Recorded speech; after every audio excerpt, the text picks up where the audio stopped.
Selamat malam, teman-teman. Sebagai pengganti, tadi kita aturannya Zoom, berhubung karena saya berhalangan ada kemalangan di dalam keluarga, jadi saya baru kembali dari TPU. Dan sebagai penggantinya, saya buat video ini.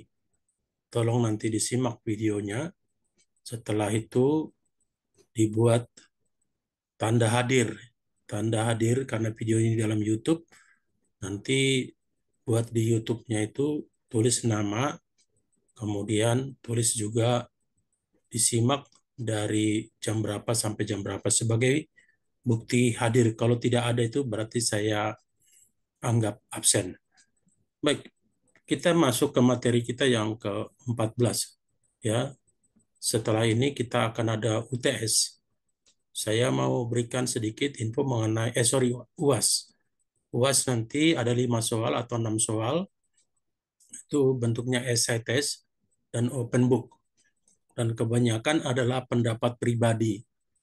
Menganalisa sesuatu, bagaimana pendapat pribadi Anda. Setelah itu nanti saya nilai. Tolong nanti tulisannya yang rapi, yang bagus, dan kemudian jangan sampai ada yang tidak diisi, tidak dijawab. Karena kalau tidak dijawab, udah otomatis saya nggak bisa nilai. Baik, kita masuk ke materi kita yang ke-14. Saya akan share di sini materi kita.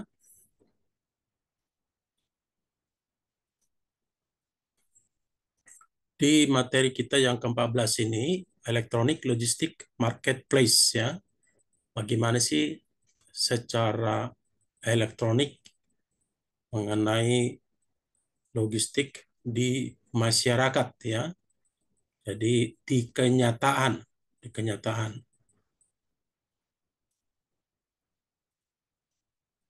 Oke, sebentar, saya turun dulu. Oke, slideshow, ya. Oke.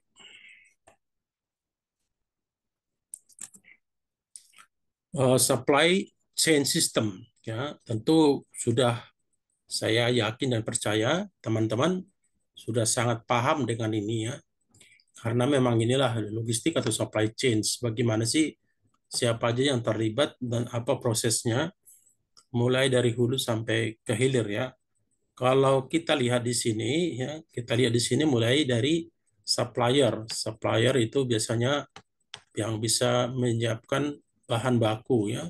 Tentu dari supplier itu bisa dikirim ke pabrik, ya, dari pabrik.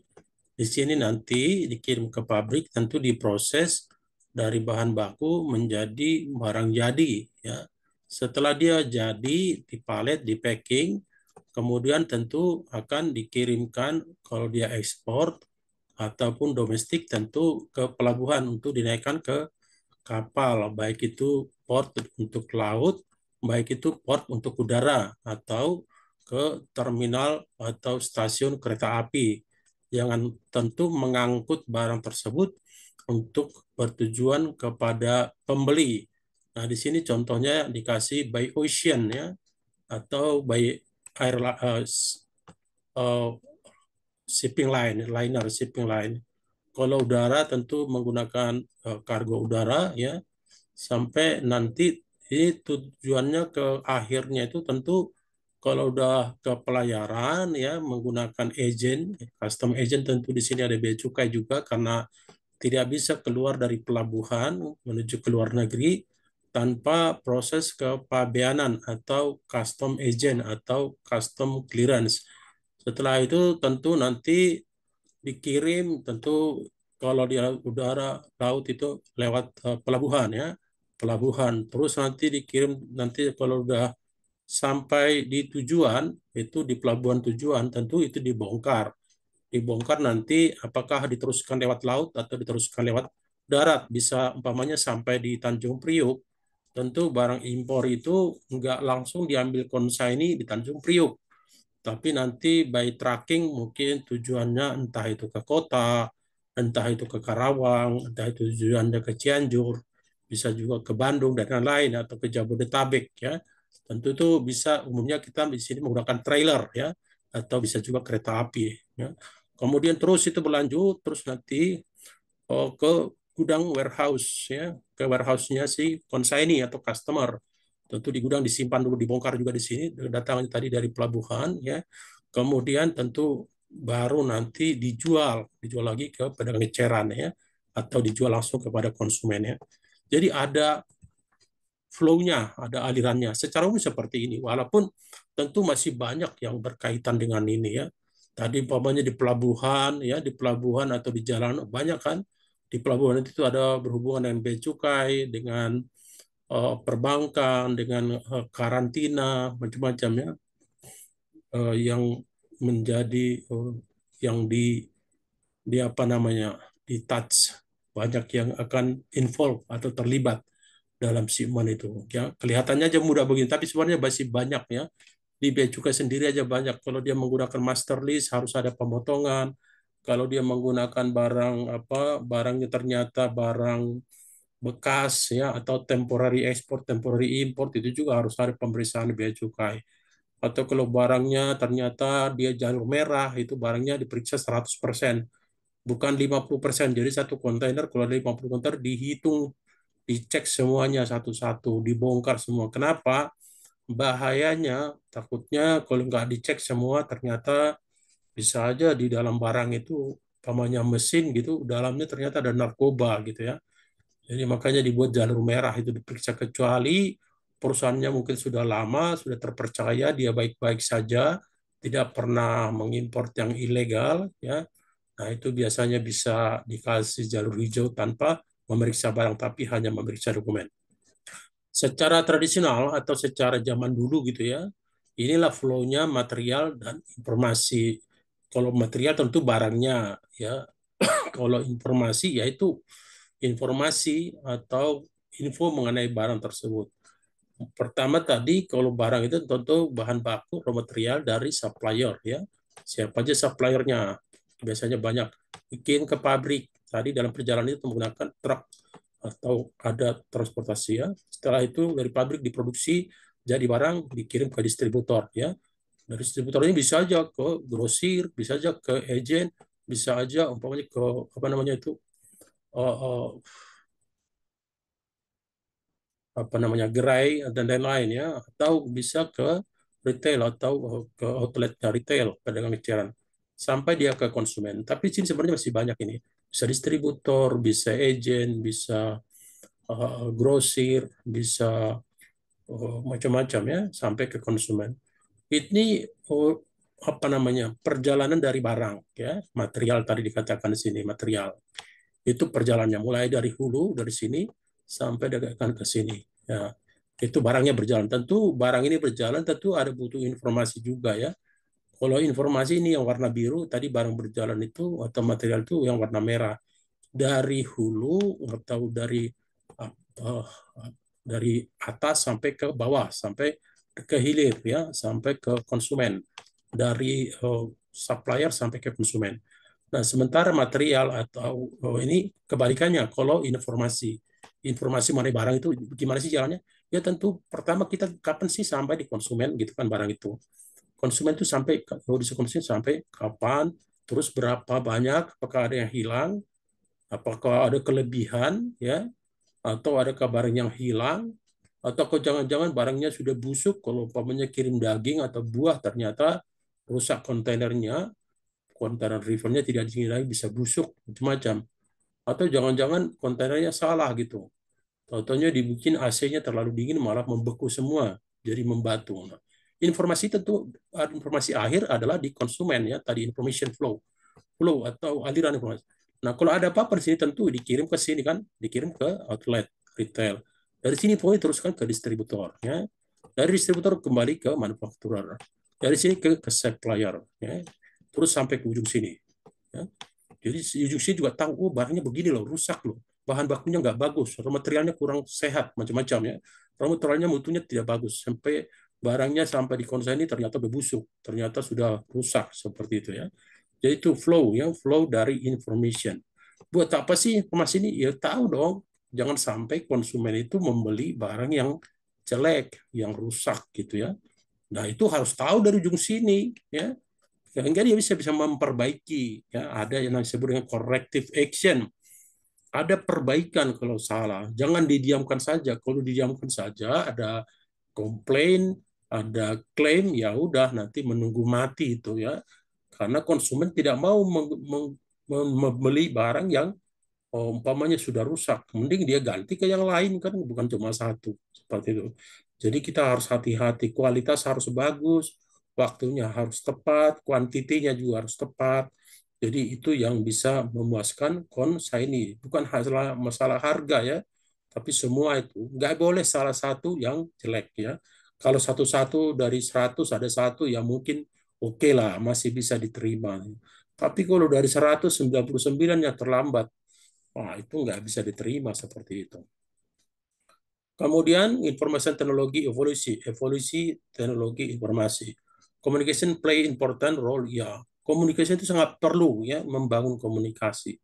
Makanya kalau ada temanmu tidak bisa berkomunikasi, diam aja, ditanya diam, disuruh bertanya nggak mau, that's the big question. Bagaimana dia kalau kerja nanti?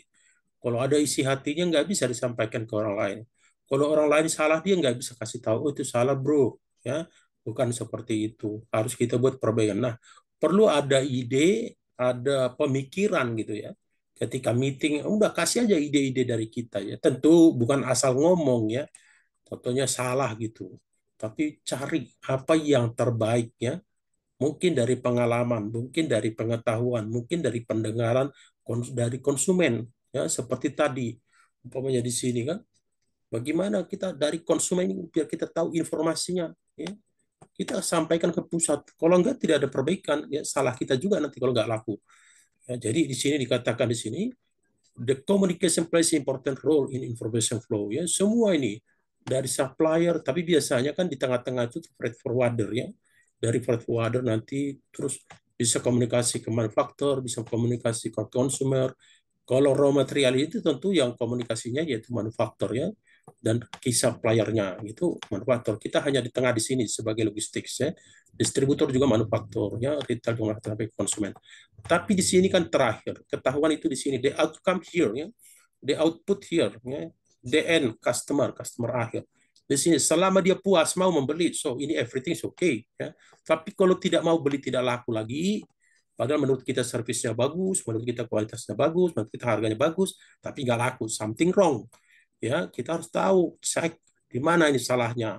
Setelah ketahuan salahnya, jangan hanya dibawa meeting doang. Setelah meeting, siapa yang bisa memperbaiki dan kapan harus diperbaiki? Tentu secepatnya ya. Jangan sampai keburu orang komplikasi sakitnya baru perbaiki, tapi sakit sedikit sudah diperbaiki. Nah, itu lebih memudahkan untuk jangka panjang. Yang kedua, ya teknologi informasi evolusi ya. Di sini dia mengumpulkan data di satu apa namanya database ya. Supplier masukin data semua di sini, masukin data. Nah, ketika umpamanya konsumen mau cari sesuatu, dia bisa ambil data dari sini, di download data. Oh, ini loh kontainer saya nomor sekian, PO-nya nomor sekian, stylenya nomor sekian, artikel number sekian, warnanya sekian, nomor size-nya nomor sekian, warna biru sekian. Oh, udah sampai di mana? Nah, dia ambil data di sini ya. PO tertentu. Nanti dia tahu, oh itu udah masuk ke gudang, oh itu udah dalam kapal, oh udah mau nyampe, oh jangan-jangan udah sampai di konsumen. Seperti itu. Data itu disimpan seperti database. Biasanya itu di forwarder, nanti dapat data dari sini, diupdate data dari sini, update data dari sini, sehingga konsumen atau siapa saja yang di sini membutuhkan data bisa diupload atau di-download dari sini. Ya, datanya itu dapat gitu.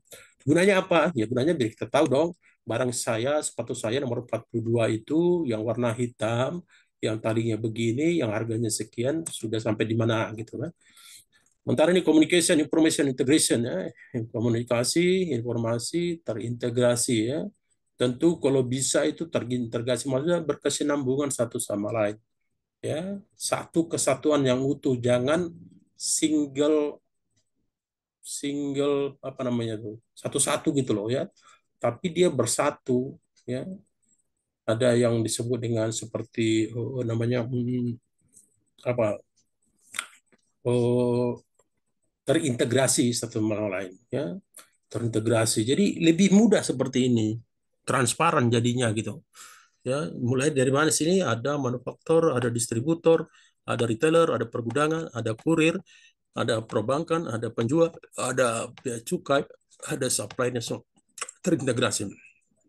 Bagaimana cara integrasinya? Ya, distributor itu mengupdate data satu sistem. Manufaktur juga bisa update data, umpamanya, oh barang PO 12345 akan ready besok, ya, ready besok tanggal sekian gitu. Oh retailnya juga bilang, oh barang saya udah kurang ini. Jadi semua saling tahu. Oh warehouse di gudang lagi full nih, jangan masuk lagi barangnya. Kurirnya juga bagaimana statusnya sampai di mana. Perbankan ya, salesnya juga semua mengupdate informasi atau data dan dimasukkan ke dalam satu sistem ya, integrated business application system yang terintegrasi. Jadi tidak terputus. Oh distributor punya sistem sendiri ya, manufaktur punya sistem sendiri, ya, perbankan punya sistem sendiri. Enggak, tapi dia menjadi terintegrasi, terhubung satu sama lain. Yang pertama sih kan data feed itu internal application system ya. Kemudian performance report bisa ngambil statistik dari situ ya, emailnya juga bisa ngecek barang tracking kan itu trace and tracking, mengetahui di mana sih barang saya udah sampai kok nggak nyampe-nyampe, kok udah lama seperti itu ya. Kemudian faster order fulfillment process ya, second or minutes ya di sini nih dari konsumen hampir sama juga tadi ada public internet, sekarang kan sudah ada e-katalog, e-procurement, messaging, EDI ya, e-payment semua menggunakan elektronik sekarang. Jadi udah lebih mudah. Tengah malam juga kita bisa bayar. Ada e-commerce integration software, ada ERP package application, change teknologi dari development proses faster ya, yang sekarang sudah canggih, ada lagi yang lebih canggih, sudah yang lebih canggih, ada lagi yang lebih canggih-canggih, ada lebih canggih, lebih canggih-canggih, seperti itu. Lebih keren, lebih maju terus ya, di manufaktur, di kurir lebih cepat. Lama-lama kurir ini bisa aja nanti menggunakan drone, jadi nggak truk lagi, drone dari langit dia bergerak masuk ke rumahnya Pak Muhammad Agus gitu ya. Oh, naik drone dia di Jalan Budi nomor sekian Tanjung Tanjung apa namanya Tanjung Priok gitu. Tiba-tiba nongol ya, ada pergudangan, ada retailer ya, ada janji-janji dan ADI juga. ADI ini sekarang kayaknya udah kurang karena sekarang udah langsung ke sistem bea cukai, dulu menggunakan warung ADI ya. Proses involved logistik ya, B2C, methods of payment ya, ya yang apa ya, metode payment, metode pembayaran sekarang kan udah gampang, ada menggunakan e-banking, ada menggunakan transfer ATM, ada menggunakan apa itu, saya menggunakan ada satu jenis dikasih BNI ke saya, token ya, token, jadi tinggal mau ke luar negeri juga bisa kita transfer langsung ya. Cek produk availability ya, gimana nanti ya kalau di review, kalau di sistem ketahuan, oh ini shipping window-nya tanggal berapa, udah ready belum? Oh belum ready. Padahal udah dekat besok shipping window, mana besok harus masuk ke gudang barangnya, tapi belum ready. Nah itu tahu. Kalau kita udah tahu bisa kita notify atau beritahukan kepada pembeli ya. Arrangement ya, bisa di arrangement, tentu insurance atau asuransi, replenishment ya, penggantian atau contact with customer ya. Perlu kita membangun kontak kepada customer atau dikembalikan. Barang kan bisa aja di reject ya, bisa aja ditolak. Kenapa? Kualitasnya nggak bagus, warna nggak cocok, size-nya nggak bagus, ya. Atau lebih, mintanya 100, yang datang 200, nah lebih 100, nah baru itu dikembalikan, return. Itu yang disebut dengan reverse logistik. Jadi kembali ya, dari konsumen kembali ke pabrik. Arrangement method payment ya. Metode payment itu ada e-payment, PayPal, ya, credit card juga bisa, walaupun sekarang udah jarang ya credit card. Ada time of delivery, ada cash on delivery ya, bayar cash ya, bawa barangnya bayar cash. Electronic payment system verification, nah, ini juga bisa. Kemudian cek produk, ya, bisa juga ngecek di sistem kan, bisa dicek gimana sih ada nggak barangnya. Oh, kita kalau di Shopee juga kan bisa tahu, oh warna orange sudah habis ya, yang tinggal warna hitam, warna putih kan bisa ya. If possible, inform customer availability before order is placed ya. Kalau bisa kita tahu statusnya kepada konsumen, jangan sampai dia udah siap-siap mau order tentunya barang nggak ada. Bisa di awal, jadi kita proaktif atau jemput bola ya, jemput bola untuk memberitahukan orang belum bergerak, kita udah bergerak duluan. Nah itu bisa bersaing. If out of stock, the product will take time to manufacture. Ya dong, kalau habis barangnya, umpamanya mobil gitu mau dijual, mobilnya habis, laris ya kan, membuat mobil kan nggak cukup sehari ya, kecuali nanti mungkin ketika sudah serba canggih bisa dengan cepat. Arrangement ya, ada elektronik quick and immediately, pengiriman barang lewat laut ya, atau lewat udara. Physical product ya, determine best shipping method ya, bagaimana pengapalannya yang terbaik. Kan laut juga ada kapal yang cepat dari yang kapal yang lambat ya. Ada Evergreen, ada Maersk Line biasanya seperti One itu cepat bisa 19 hari udah sampai di Southampton gitu. Ya di UK di Inggris ya. Bisa juga its biggest activities labor, energy, money, etc. Logistik ya banyak. Nah, tentu ada asuransi juga ya. Replenishment. This is an overview step. It should be examining all aspect physical and inventory ya. Kalau barang udah habis, tentu diisi lagi gitu, replenishment ya, produk ya atau non produk, shipping material, part of machine in process ya. Jadi scanner, tools, card dan lain. Ini replenishment maksudnya kalau udah habis di gudang, sebelum habis juga kadang-kadang udah diorder agar nanti jangan keburu habis. Kontak ketika, nah ini perlu membangun apa namanya hubungan yang baik dengan konsumen. Kadang-kadang karena hubungan atau komunikasi yang tidak nyambung itu bisa kita kehilangan customer. Dikatakan di sini, with an invisible process back to door operation, the customer needs to be informed as much as possible. Ya, kasih tahu informasi mengenai barang ke konsumen. Kami kemarin itu ada apa ya namanya barang ya pengiriman barang ada 6 kontainer ya. Terus ternyata kita menggunakan satu shipping line namanya One Express. Itu barang itu menuju ke apa namanya di Atlanta sana ya, di Atlanta menuju ke Atlanta 6 kontainer. Ternyata kapalnya full gitu ya, kapalnya full. Baru ada tanggal 17, aturannya kan tanggal 9 Juli udah ada kapal ya tadi ke Atlanta. Ternyata penuh adanya tanggal 17. Nah, kadang-kadang kita informasi customer ini loh, kapalnya aturannya tanggal 9 ternyata udah full, penuh. Kapalnya penuh berarti banyak barang, banyak ekspor. Saya sempat bilang kepada pelayaran itu, tolong dong dibantu ini ya. Nanti gimana kalau nggak berangkat tanggal 9 bisa pakai udara. Kalau pakai udara 6 kontainer kan udah berapa mahal banget itu gitu ya. Akhirnya dia tetap nggak bisa dicari One nggak bisa One Shipping Line dicari CMA CGM sama MSC nggak bisa. Akhirnya kita cari yang lain dan akhirnya bisa kita menggunakan Hanjin tapi Hanjin itu booking lagi ke MSC ya bisa. Jadi kita komunikasikan semua ke konsumen. Kita bilang, oh ini ada barang, tapi dia delay tanggal 17 baru berangkat. Adanya tanggal 9 udah full. Tapi tanggal 17 harganya naik, per kontainernya bisa $500. Bagaimana? Dia bilang dari sana, oke gitu ya. Baru kita berangkatan. Jangan diberangkatkan tanpa konfirmasi harga. Kalau enggak nanti kita sendiri yang nanggung 500 kontainer per $500 per kontainer kali di 5 atau kali 6 udah $300. Udah hampir 45 jutaan ya. 4.500.000 ya $300 berarti ya 4.500.000 seperti itu ya. Jadi perlu di sini masuk common types of communication. Gimana sih order confirmation ini bisa lewat internet, bisa elektronik, payment post access bisa lewat elektronik, shipping information juga bisa, tracking juga bisa internet ya. Ini problem di proses bisa internet ya. Kadang-kadang walaupun bisa internet bisa juga ketemu. Seperti saya tadi itu saya kirim email ke customer karena udah 3 bulan dia belum bayar-bayar saya punya invoice. Saya bilang tolong dong dibayar. Udah itu kita email dari tanggal 7 tanggal 6-nya. Tanggal 6 Juni nggak dijawab-jawab gitu. Saya bilang kalau gitu minta dong nomor handphonenya bosmu, entah itu managing director, entah itu general manager, agar kita telepon gitu loh. Jangan-jangan mereka bisa bantu. Itu sebenarnya halusnya saya itu. Karena kadang-kadang staf-staf di bawah ini menjengkelkan gitu ya. Tidak peduli dengan apa yang kita. Nah, kalau kita ngomong ke bosnya, mereka biasanya takut gitu ya. Kenapa nggak dibayar? Ya. The flow product from customer back to the vendor is called reverse. Ini yang tadi saya bilang. Kalau udah sampai di customer, tentunya barangnya jelek, barangnya ditolak, itu dikembalikan ke pabrik. Itu namanya kembali ya, reverse logistik. Dari customer kembali ke pabrik. Biasanya kan general logistik itu dari pabrik dikirim ke customer ya. Possible reason for customer to return the cargo product. Mungkin karena rusak ya. Kargo yang rusak kan dikembalikan, tukar atau diperbaiki. Doesn't work ya, mati. Ada mesin dibeli mati, ada kulkas dibeli mati, ada TV mati ya, atau nggak suka gitu, dibeli tapi nggak suka, mungkin nggak cocok warna, ya. Atau salah produk, atau salah tipe, salah color, salah size, salah artikel number macam-macam. Ya itu bisa mengakibatkan barang itu dikembalikan ya.